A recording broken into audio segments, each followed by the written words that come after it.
Definitely, definitely more. It's on the news. It's in the papers. It's on TV. It's in all of our correspondence with our members.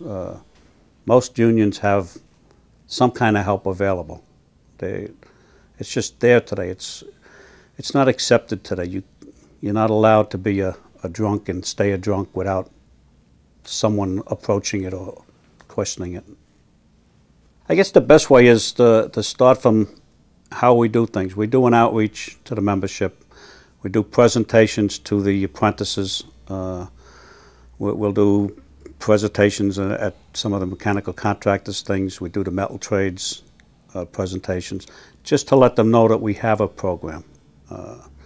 If someone calls, I'll give you a typical scenario of someone that just called us. They call up, they want help. They say, look, I got a problem. Now, right off the bat, I've learned that when someone calls for help voluntarily, they're in trouble.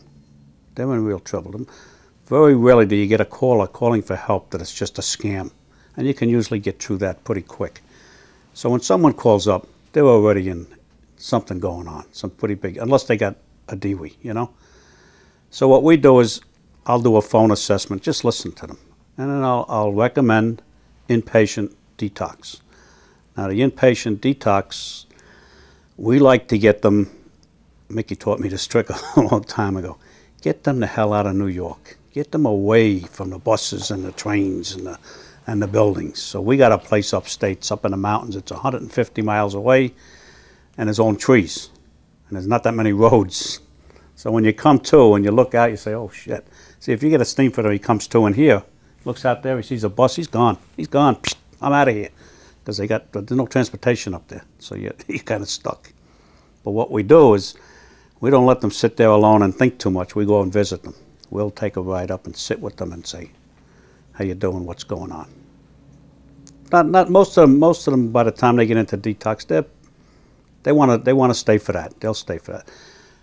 Then you tell them to rehab, and you get a lot of opposition because it's 30 days, and we don't get paid when we don't work. So there's no money coming in. And most guys, when you get in trouble, there ain't no money for a long time. So they're already in financial trouble. And now you're telling the guy to take 30 days out of his life with no money coming in and the bills piling up to learn about how not to drink. And the focus is on all the problems. And it's so hard to connect the fact that the problems are because of the alcohol.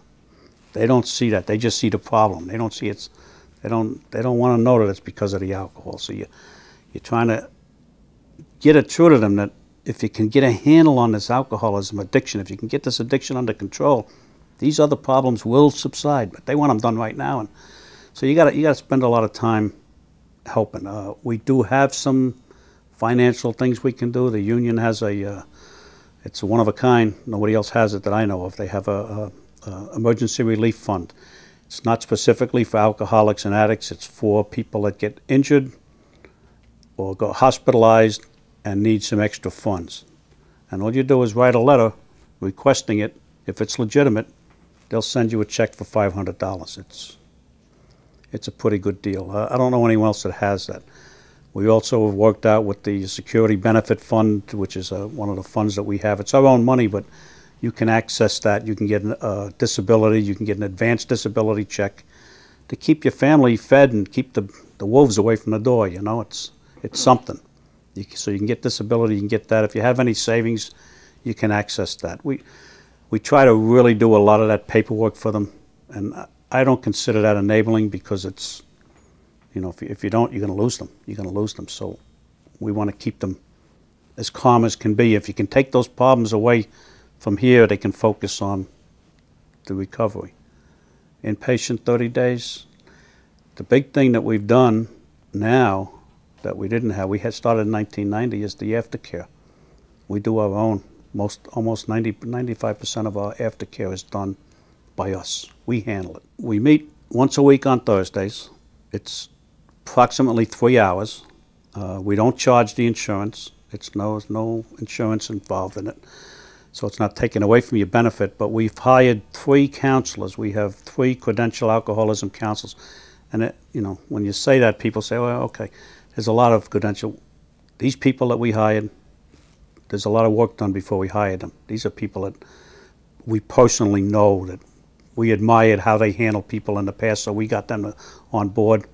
And we also have an addiction psychologist, this guy Marty, and he knows that he's not in recovery, but this guy, boy, he's got a good handle on this substance abuse. And he works with our people with medications, or if they need, or depressions, and schizophrenics, or bipolar. He's really good with that, and he loves doing it. He's just a sweet guy, you know. So we have these 3 counselors and the psychologist.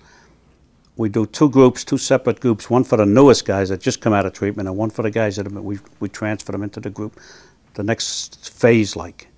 And then we have a guy, Danny, who does our one-on-ones. Because you get guys in there that, I tell you, when I come in, Sam, I had such problems that, I mean, financial and police and legal and insurance. I mean, I was in so much trouble.